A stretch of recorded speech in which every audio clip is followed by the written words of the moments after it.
All right. So we're going to go ahead and get started. I'm Lupe Soto, and I'm the president of the Women's Poker Association. And I'm here with my co-host, Donna Blevins of Big Girl Poker. And we're going to be discussing the ins and outs of Razz.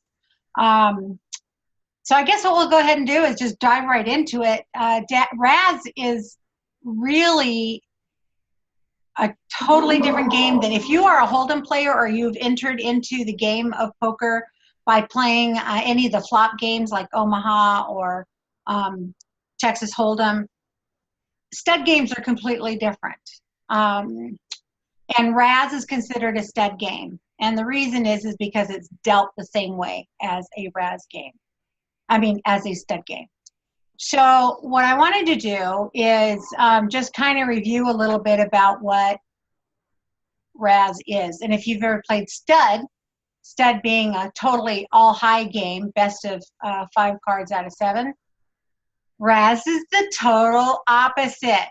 It is the best, or I should say the worst cards that you possibly could get.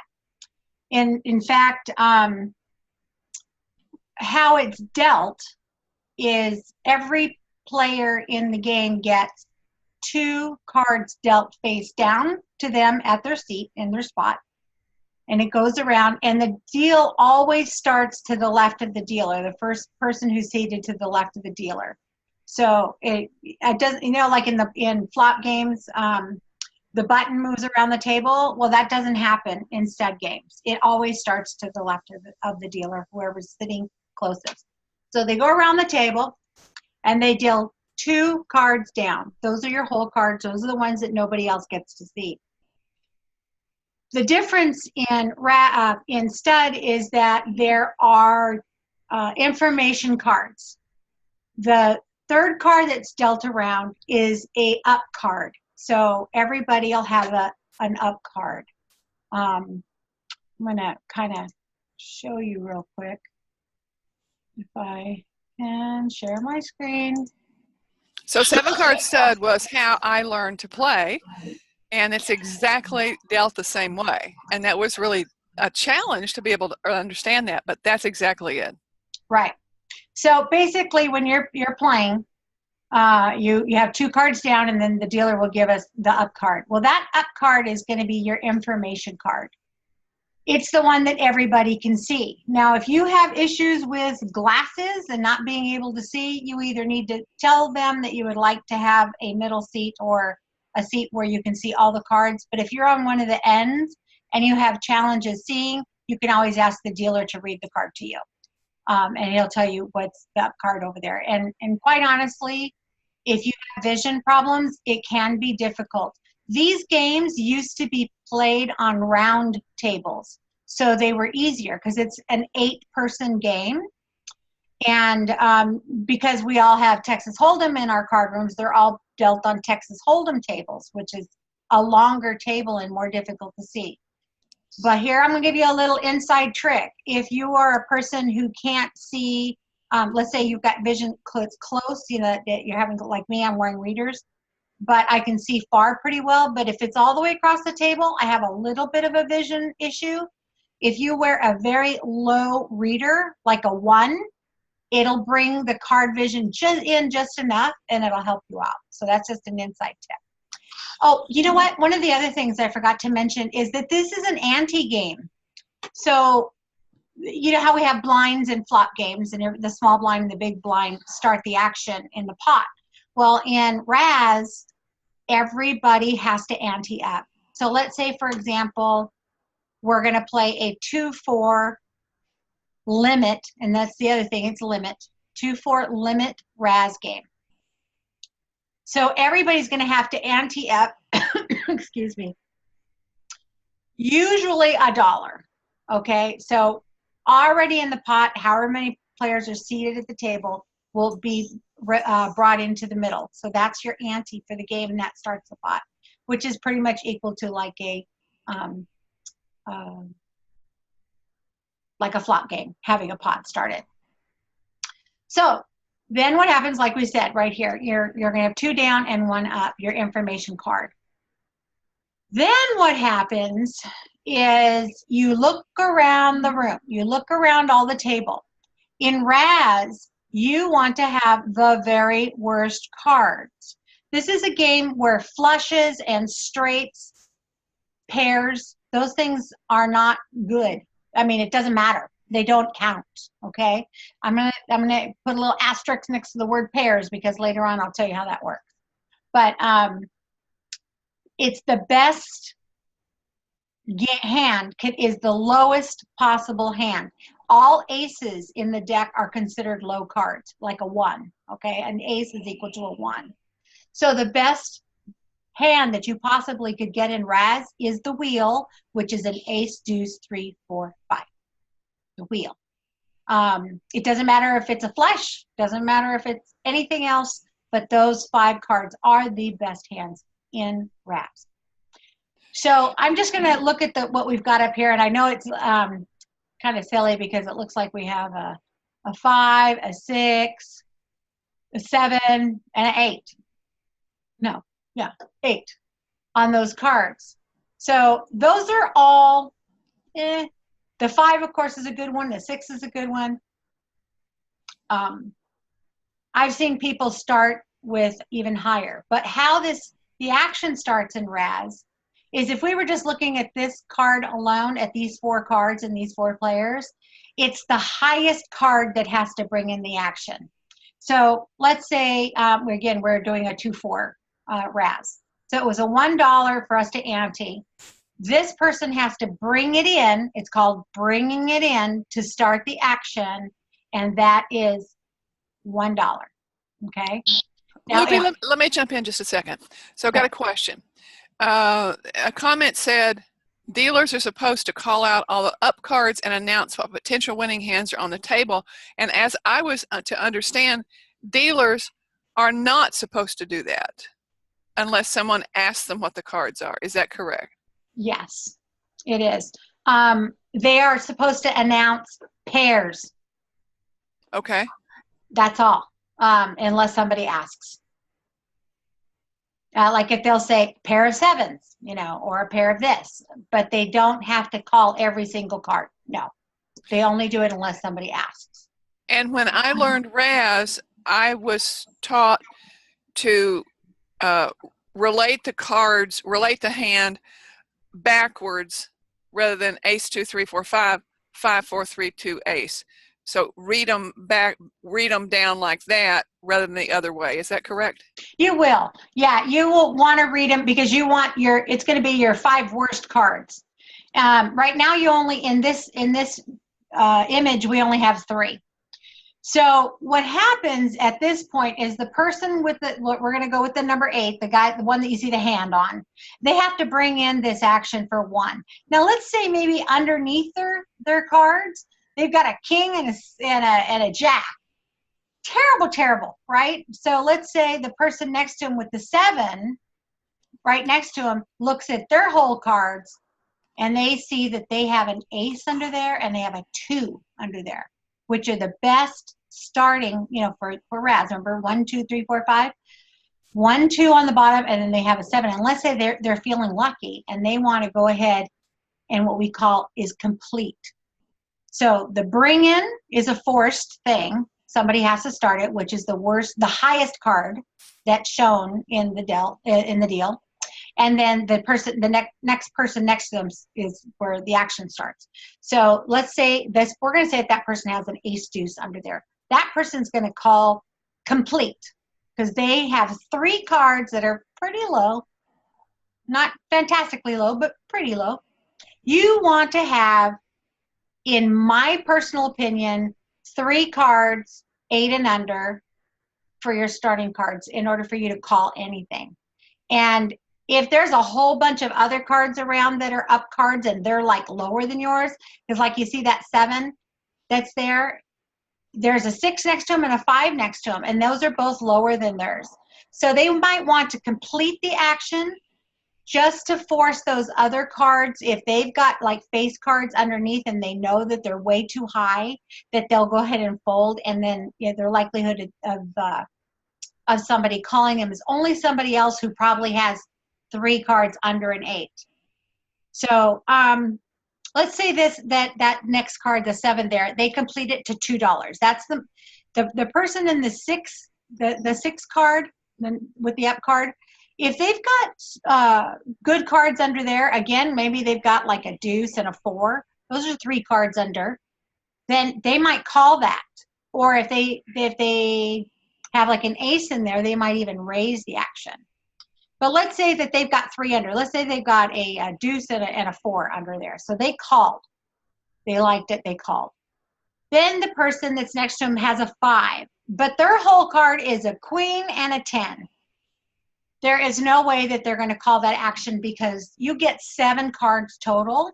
And that would require that person who has the 5 up to get 4 additional cards under an 8. There is no qualifier hand in this. I'm just saying that for you to call something in Razz, you want to have at least 8 or under.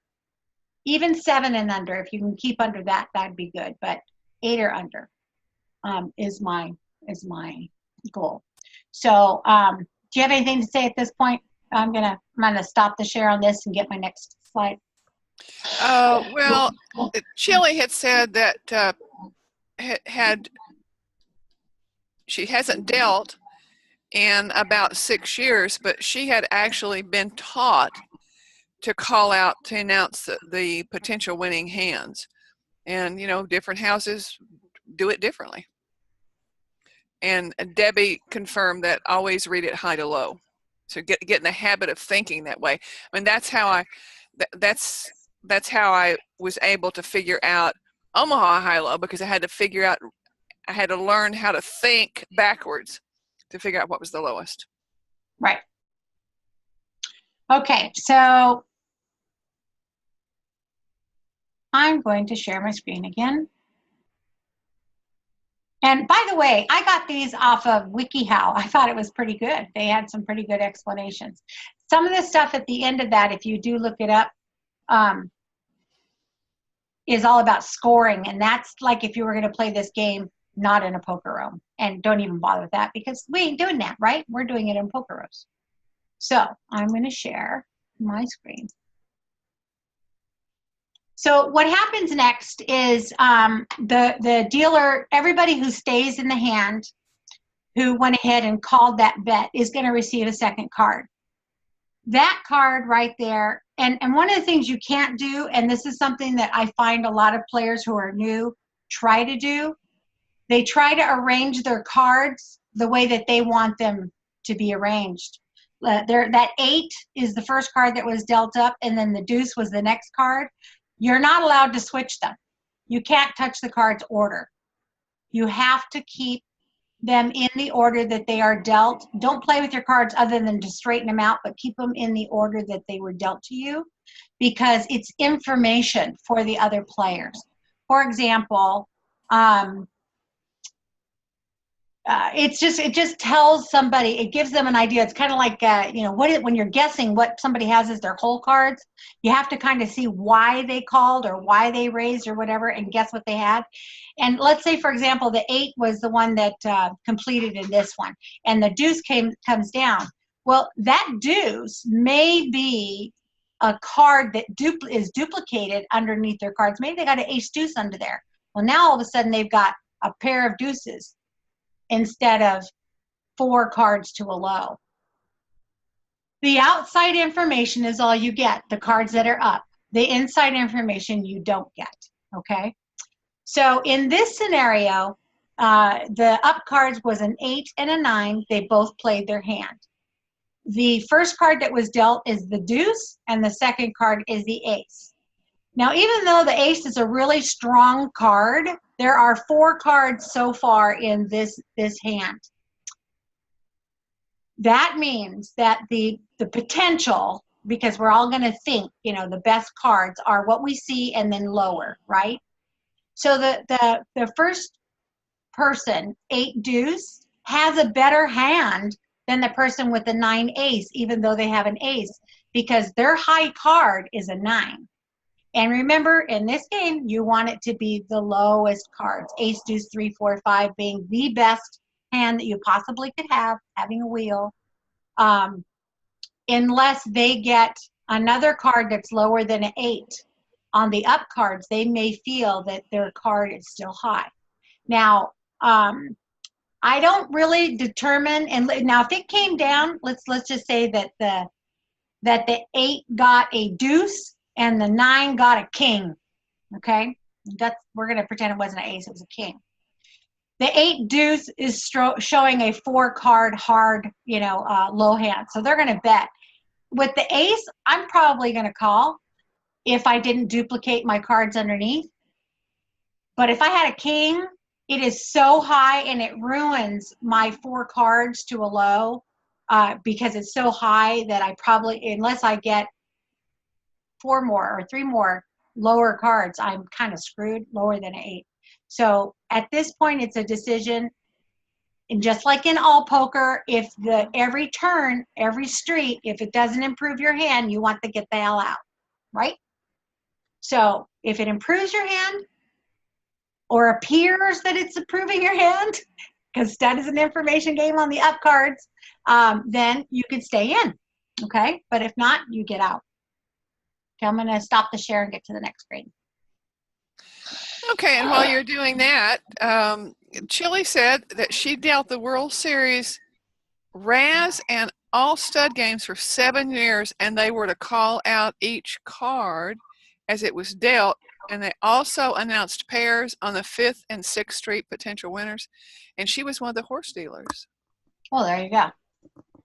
I'm not arguing. I'm just saying where I play. And I have never played Razz at the World Series. Me either. I think that it might be a house thing then, because I play at the Orleans, and I play at the Aria, and I play at the Venetian Horse, and they only call out pairs. So maybe it's a house thing. Maybe it's a company thing. I don't know. Maybe it's the rule and everybody else doesn't follow it. I don't know. Yeah, well, I've always found that wherever you play, you always want to check the rules to that house, to that room. Yeah. You always want to check them. I mean, I learned that from the very beginning. And yeah, and if you play, and there's differences on how things are played all across the country. What you're saying there is very, very true, Donna, because I play a lot of games that have a kill in it, either a half kill or a full kill.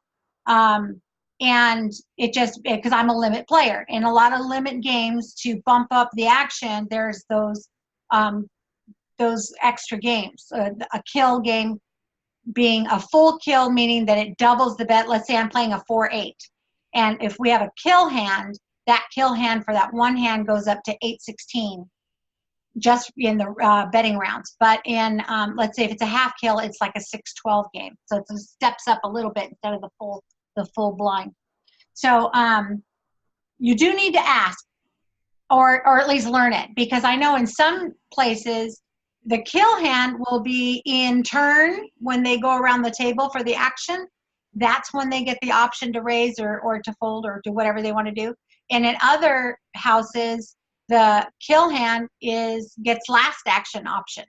So you got to figure it out based on where you're playing. And I don't know. I don't know what to say on that other than where I play it doesn't happen, and I've never played the World Series. So yeah, and I think it's really important when you sit down at the table.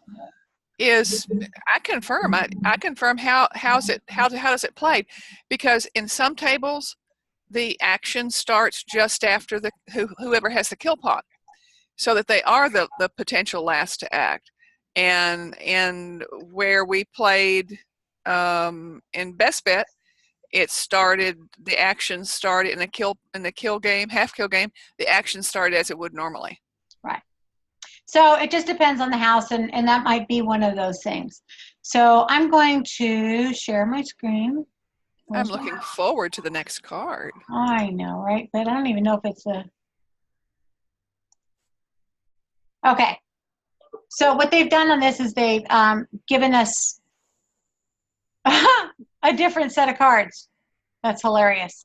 No?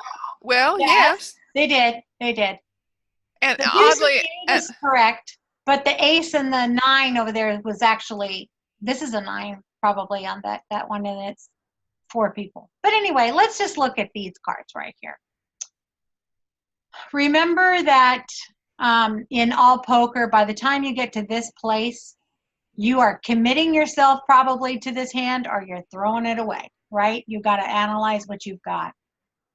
Now, in what we're showing up here, nobody has a pair yet. Well, I'm just going to go through this really quick. So how the action starts again, even on this street, they look at who has the lowest hand, and they're the person who starts the action.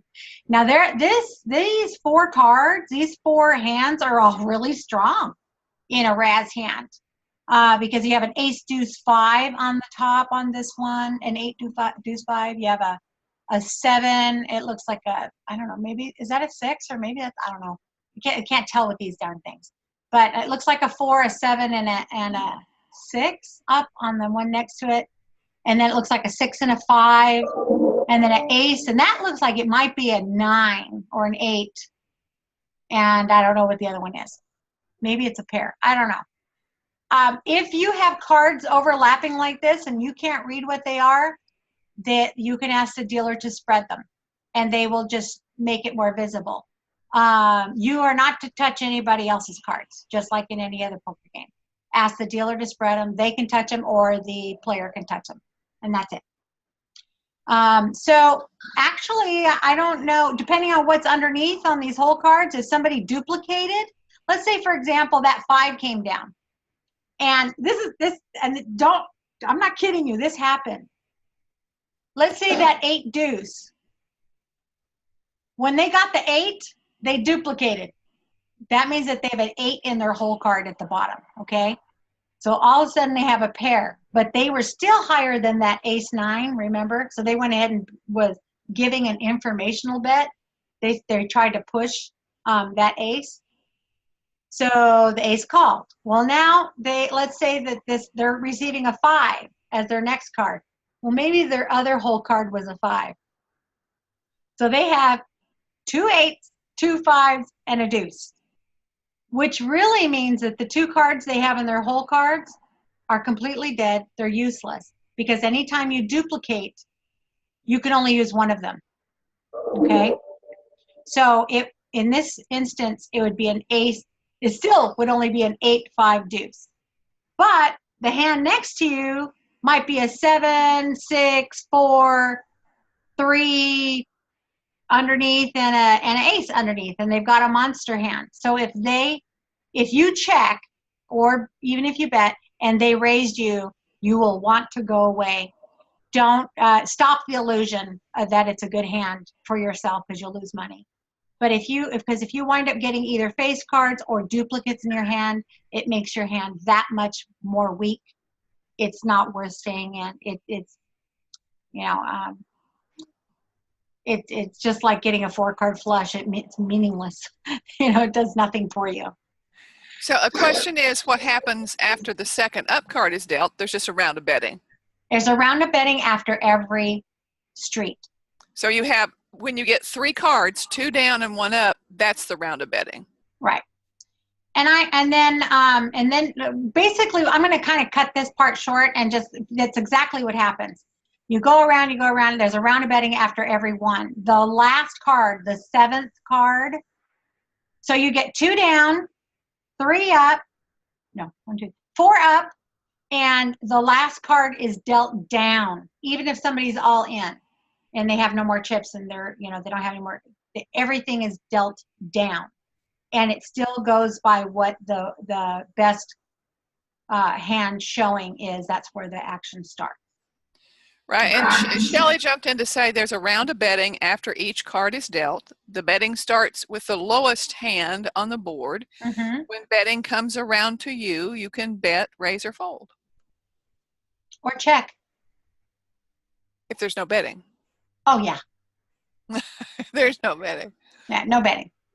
So I'm going to shut this off. And you said you had something you wanted to share there, Donna, because I'm going to go ahead and set up some hands over here. Sure. Let's see here. Share.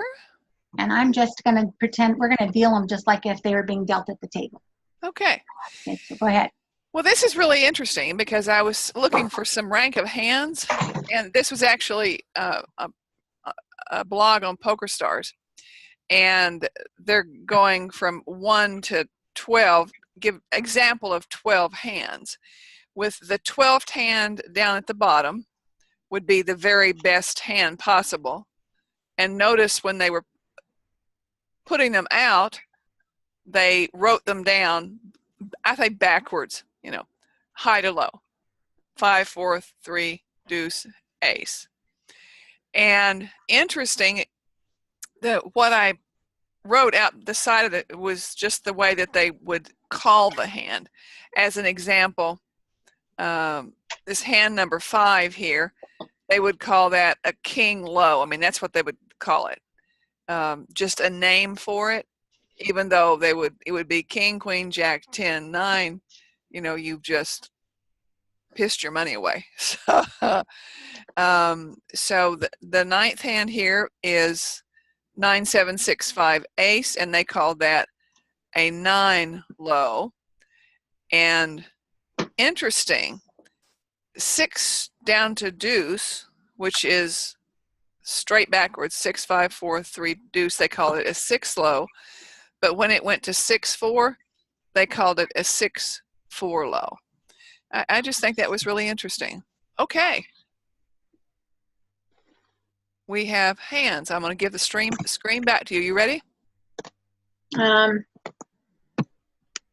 Yeah, just tell me if you can see it. Yeah. The glare is on those cards. If you can, anyway, you can. That's much better, right? Like that. Yeah. Okay, let me see if I can stick something behind. Okay. I'm going to stop sharing my screen and see. We're going to put a soda can behind it. See if that helps. Oh, cool.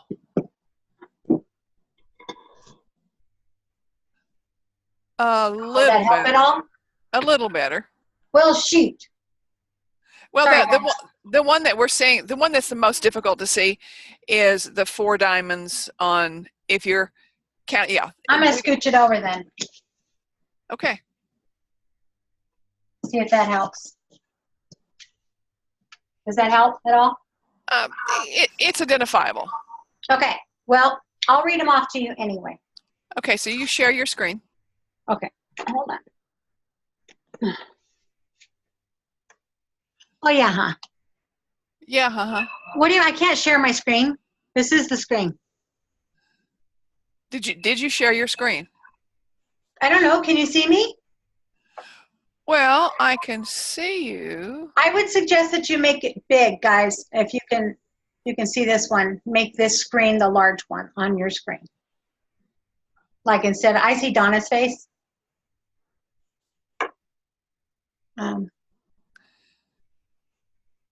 Yes, you have shared it, correct? Because I do have it on 2 screens now. Okay. Well, all right. And I just because it's not on my computer, it's on my camera. Okay, so I would like for you to, if you're watching, if you say yes, you can see her screen. I'm going to actually scoot it up a little bit. Does that help at all? It does. Okay. All right. Yes, so, I get a yes. Yeah. Okay, good. So what we have here are 4 different hands. Now remember, there's 4 players here. They all had to ante in order to receive a hand. Okay. So the dealer has pulled in the antes. The 2 cards are on the left here are your down cards. We're only showing them for education purposes, but in your hand, the 2 on the left are going to be your down cards, and then the up card is going to start to the one that's singular by itself to the right. So on the first hand, it is an ace 5 10, and the second one is an ace deuce 4. The third one is a 6 10 4. The fourth one is an 8 4 8.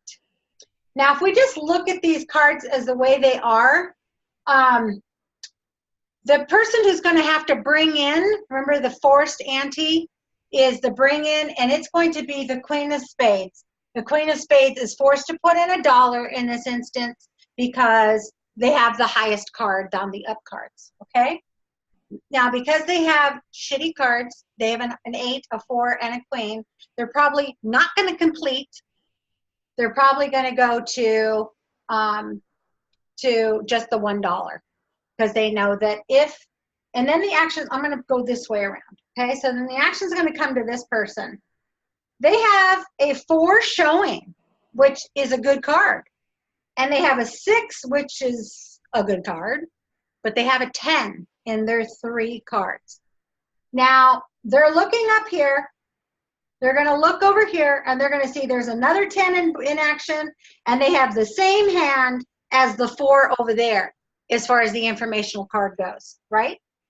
So they have to make a decision. Do I want to go ahead and call the $1? You're not forced to complete it. You can actually call it. It's kind of like limping in. You can limp in for the $1. And let's say they say, let's try it. So they limp in for the $1. This person over here has an ace and a 5 and a 10. They know that already they have 2 people that have lower cards than they do, and they probably don't have, they don't know if their cards underneath are bigger cards than their 10, but their information is pretty strong knowing that they already have a 10 that they're going to have to beat, and 10 is kind of a high card. Anything that's above an 8 is a high card, okay? So the 10 says, forget it, you guys battle it out. Even though they have an ace and a 5, which are both good cards, they decide to fold, okay? Over here, the player with the ace deuce 4 has a freaking monster starting hand, okay?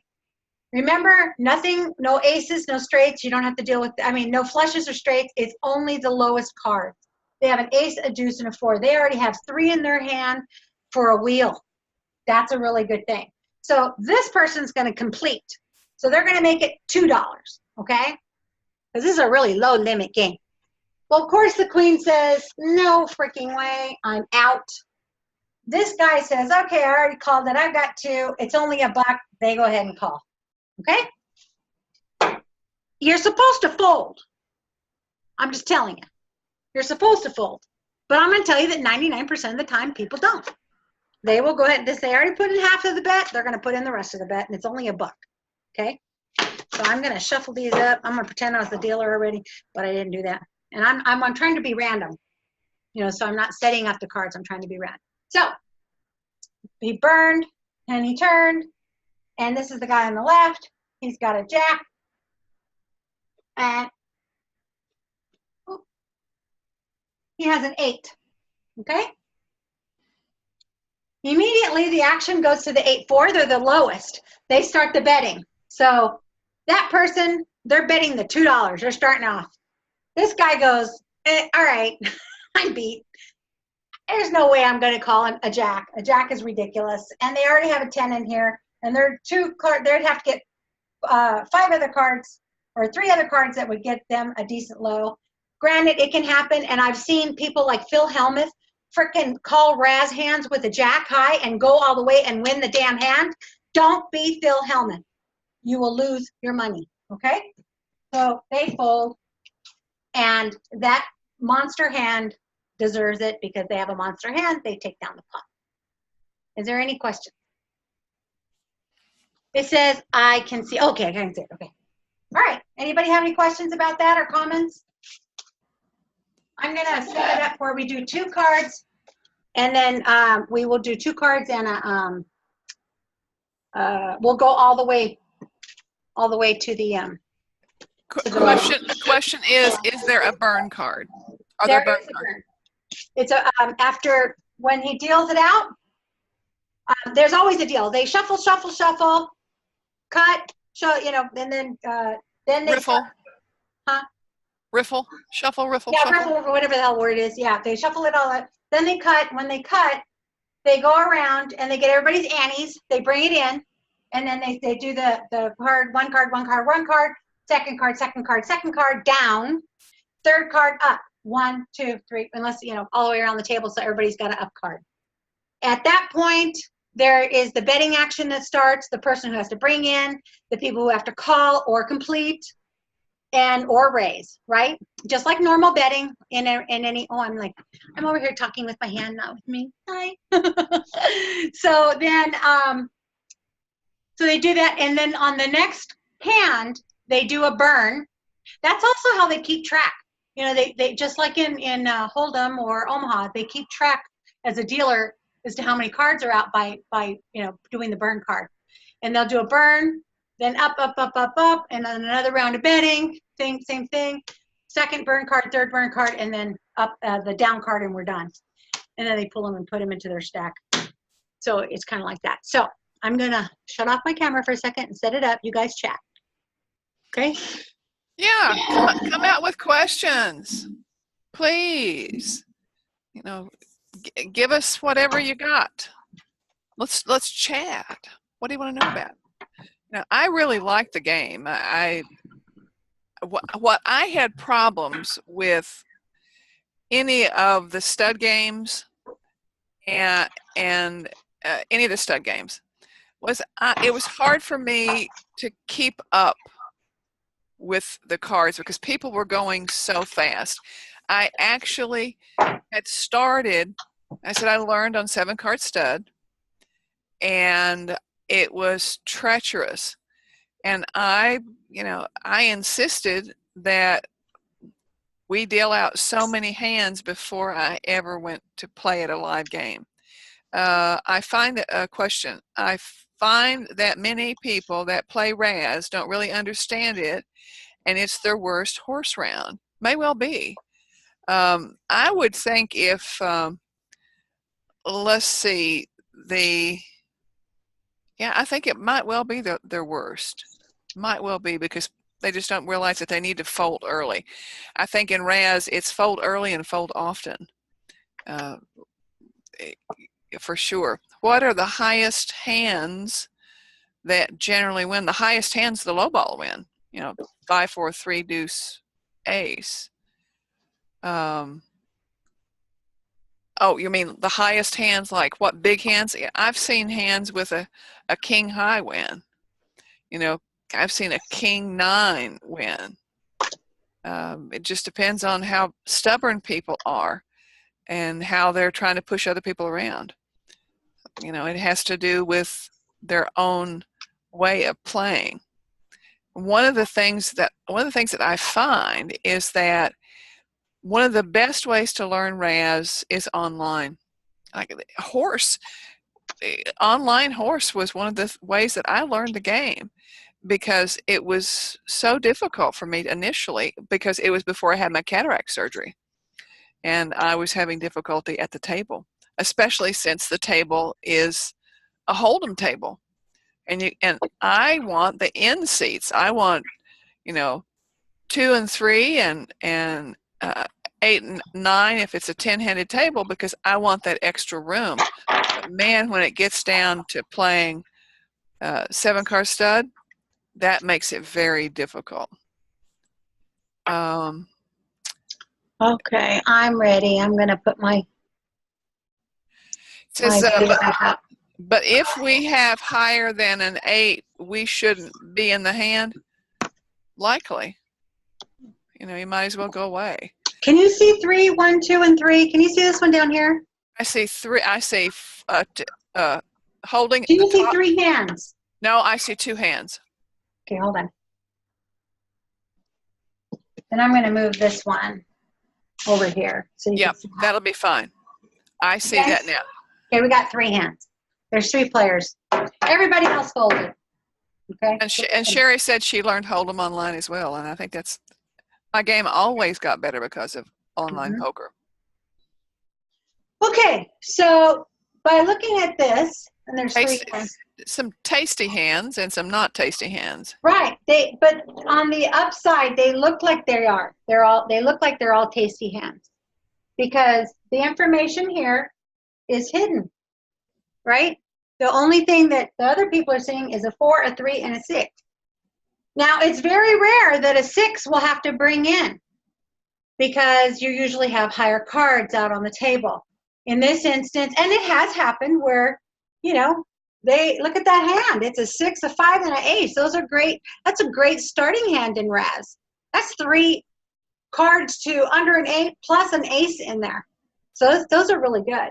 So that person who has to bring it in probably is going to bring it in on a completion, not on a just a bring in. Not instead of doing, because we're playing 2-4 limit, okay, remember?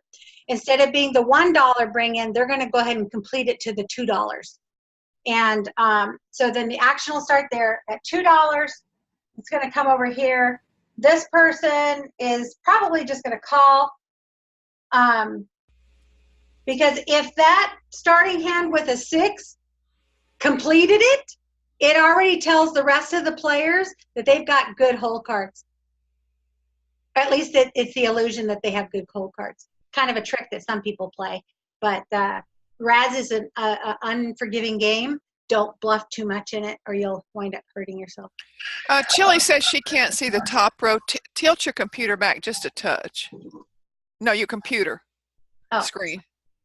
Yeah, tilt it back. Yeah, I think that's better. That's better for me. How about you folks out there? And Judy said she played Razz 10 years ago after work, forgotten it. Chili says it's perfect now. Okay. But it made her think backwards. And that thinking backwards, that was really a big thing for me. I've said, you probably heard me say it 6 times, because that was really, it was really important. That's really important in high-low games, is to understand how to think backwards. Yeah. Any high-low split game or any low game like this or low ball, you want to, this is what you want to do. Okay? So, this person completed, this person called, this person, guess what? They have 2 4s. But to the rest of the world, they have 1 card and a 2, and because it's a low limit game, as a low limit player, they're going to call it $2 just because I know how they play. But normally, if you have a pair in your hand already and your starting cards, go ahead and throw it away. Because it's, even if it's 2 low cards and a low pair, it's the only information that you've got is that you've probably got one of the extra 4s that these other 2 guys aren't going to get. But it still gives you 1 card disadvantage if you've already got a completion and somebody else who is called that completion. Okay? I'm going to say that they called just for the sake of demonstration. Okay? So here we go. The best cards over here so far is the 3, right? So this is also going to be the way it is on my thing, okay? So I'm going to give them another one, give them another one, and give them another one. Okay. So now the up cards are a 7-4, a 3-4, and a 6-3. Now, this person who has the 3-4 has the lowest, so they're the ones that are going to start the action. They have the lowest based on what everyone else sees, not that they have the lowest actual hand. Right, right. Now they have a very good hand under here. They have a 7 low already. That's really a strong hand. This person up here did improve. They did improve, but their 7 already is higher than the 6 that's showing. Okay? So this person up here, if they're smart, they'll get out. Because now they've got a pair in their hand, and their 7 card is bigger than any of the showing cards. Okay, does that make sense? That's how you evaluate the hand. So we're going to say that 3-4 bets out. This person finally realizes, no, I got to go. They fold, and this one calls. Actually, this one over here might raise. The 6 low is a bomb hand, okay? They might raise, and this... They might even go all the way in a board and raise and re-raise and raise, re-raise, depending, because they're heads up at this point, right? So let's say they raise, 1 called. So now we've got a bet, a raise, and a call. Now the dealer burned, he turned, and yeah, now this is the next card that comes out. Oh my. So this is a monster up card informationally. It's a 3, a 4, and a deuce. Now the one thing is that sometimes when there's duplicates of really low cards, or when there's really low cards in those first 3 cards, sometimes they've duplicated in here. They might have called it because they had a deuce in their hand already. But you don't know that. Remember, no information. You only see this. They only see this over here. 9, 6, 3. That's not a very good low hand. 9, 6, 5, 3, ace. It's a good low hand, but it's not a great low hand considering this one has already 3 really low cards, okay? You don't know what their low cards are. They might have called it with a 10. You never know what was underneath. But we're going to say for this example that this person bet and that person said, you know what, I'm going to peel one off because I have a 6 low still, and I'm going to see what happens. Okay? So again, dealer. Got a question here for you. How often and how important do you pot control and just call versus raise? I think informationally, like that's a calling hand or a folding hand, but that's a calling hand at best. This can be a raising hand. So, but because he had to start the action, he can only bet. It's a limit game, remember? It's not like in no limit where you can do a dance. This person is going to do the bet, and this person had to make a decision if they want to call and peel one off or they wanted to go ahead and fold. For this demonstration, we're going to say that they called. Excuse me, I had to take a drink. Okay, so we burned. Here comes the next card. 6 and a 4. Now, remember, at this point in the game, you have 5 cards that it can be low cards. Because you have 6 cards now. You already have the best of your 5. We're counting backwards. Okay? The best 5 low cards on this hand is a 6, 4, 3, deuce, ace. It's a monster. Yeah, the 7 doesn't mean shit, okay? Excuse me, nothing. Doesn't mean nothing. Right now, this is an excellent hand. This is the second best hand in Razz. The only one that can beat it is if he gets a 5, and then he's got a wheel. This is the second best hand in Razz. Now this guy all of a sudden picked up a 4, so he's got a 6, 5, 4, 3, ace. That's the third best. 1, 2, 3. We're very close, okay? Hand in Razz. They now have got that miracle card that keeps them in, okay? So 2 down, 4 up, 4 up, 2 down. This one still has the betting action because they've got the lowest cards with the 6. That one, the low card starts with a 9. So this one gets to bet. He bets out. This one calls because now he's got a 4 in there, and a 6, 5 is pretty good. Okay. Dealer takes in the bets, burns, and now the last card gets dealt downward. Okay. It's a non-community information card. It's a personal information card.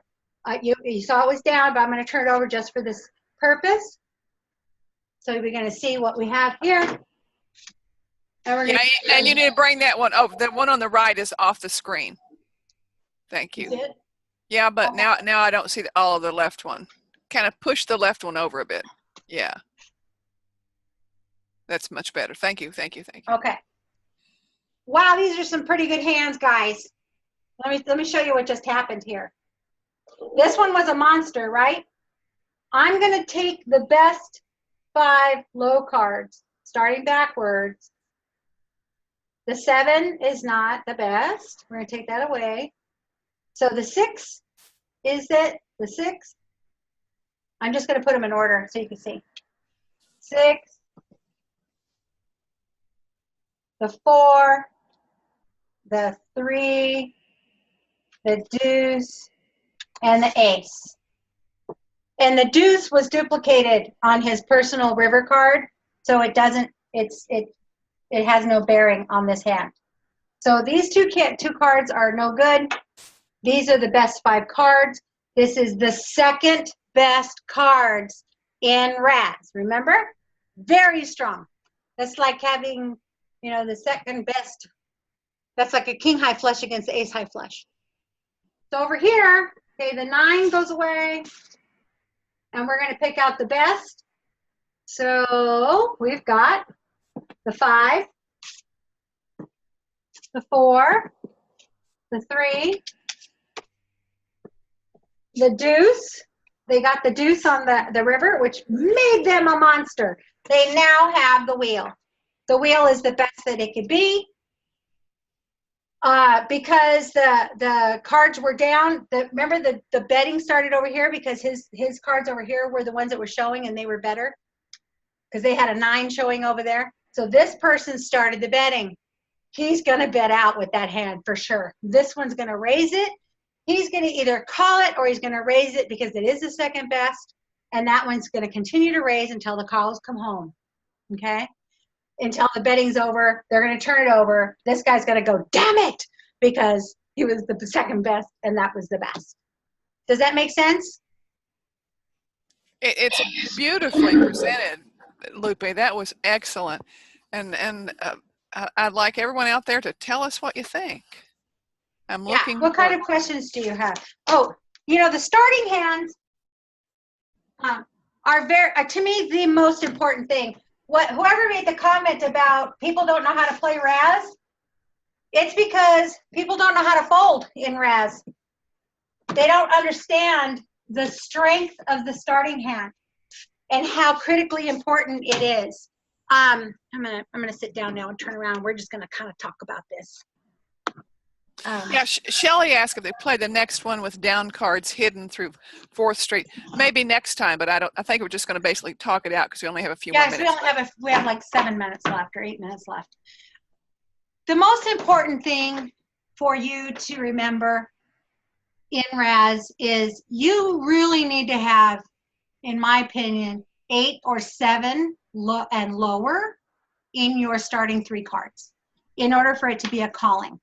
If you've got the monster 5 and under, go ahead and raise it or complete it, depending on where the action is to you. If you have in your down cards any paint, get rid of it. Because every time you turn a card, it's expensive. You're giving away money. You have to call in order, like you have to call to get another card. Rarely, because this is an information game, the up cards tell a story. So when you're looking at that story, and if that other person's story is better than your story, you probably should believe it, okay? In the beginning, while you're learning the game and learning how people play. Because it's just like any other poker game. You're going to learn who the bluffers are or who's trying to push you around or blah, blah, blah.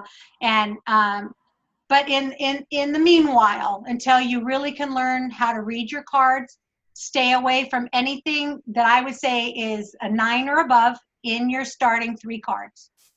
If your next card does not improve, let's say, yeah, 3rd Street does not improve for you, get out. If it doesn't coordinate, unless it's a 1-up, and I'm talking about, you know, my limit is 7 or 8, and let's say I've got a deuce, a 3, and a 4 in my 1 down card and my 2 whole cards, but my next card that comes out is an 8. Even though 8 is still in that marginal qualifying for me personally in Razz, I might call it, but if I see everybody else's cards, their 2 cards are 6s and under, I'm out. If they have something that's similar to mine, or maybe even a 9 or something, I'll go ahead and call it. So you got to kind of watch around the table.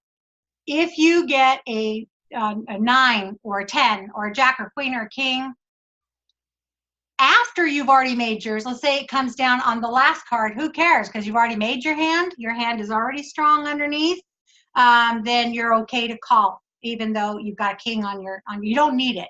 It's kind of like a free card, right? You already made your hand. But if you get it on any of the earlier streets before you have your 5-card low, the good 5-card low, get out. You're going to save yourself a lot of money in the long run. Yeah, Shelley said when we first started, don't play Razz unless you have lots of money. Yeah, Razz, and when you graduate to play the horse tournaments or the horse cash games, Razz is where you can either make or break your money, because if everybody has a card that's above a 6 around the table and you've got like a deuce or an ace, they're all going to fold to you, and you're going to take all those antes down. Might as well just take it now. Don't let anybody get in the hand with you. Just take what's in the pot then. It's also an unforgiving game, because you could have a monster ace, deuce, 3, 4, and then all of a sudden you get a king and then a queen and then a jack, and the hand goes to shit. So we got a question here. How often and where are low limit Razz games in Las Vegas? And I want to say on top of that, Cheryl says, so true. She makes all of her money during Razz. Yeah. A lot of people don't know how to play Razz. Even though, in my opinion, it's the quickest way to make your money. If you're disciplined. If you're not disciplined, not so much. So my suggestion to you is not to play cash game Razz. Really, the only time you can find Razz as a cash game as a standalone is when you're playing at the World Series. But most of the time, it's in a Rose game or which is Razz, Omaha, Stud, and Stud 8, or it's in a horse game where it's one of the games, or it's in an 8-game mix. It's never, ever, you'll never find it as a standalone game. It's one of a mix, okay? But I strongly suggest that, like Donna said, is to get on to like Poker Stars and sit in a horse game and just watch the hands, just play them. Who cares? It's funny money. It's free to play in the home game section. And just start looking at the hands and seeing what's being played and why people are playing them, and see if you can get all the way to showdown so you can see all the hands. Or just take a deck of cards around your coffee table and start turning them. Burn it, turn it, and just start evaluating. Is this a hand that I should call? Is this a hand I shouldn't call? No. I will put the starting hands that I suggest up on the event page, and I know that we're only 2 minutes out. If anybody has a burning question that they want to ask, go ahead and do that right now. Okay. Sherry says, okay, Lupe, here's my challenge for you. Uh-oh. First women's Razz tournament, low buy-in, till you build it.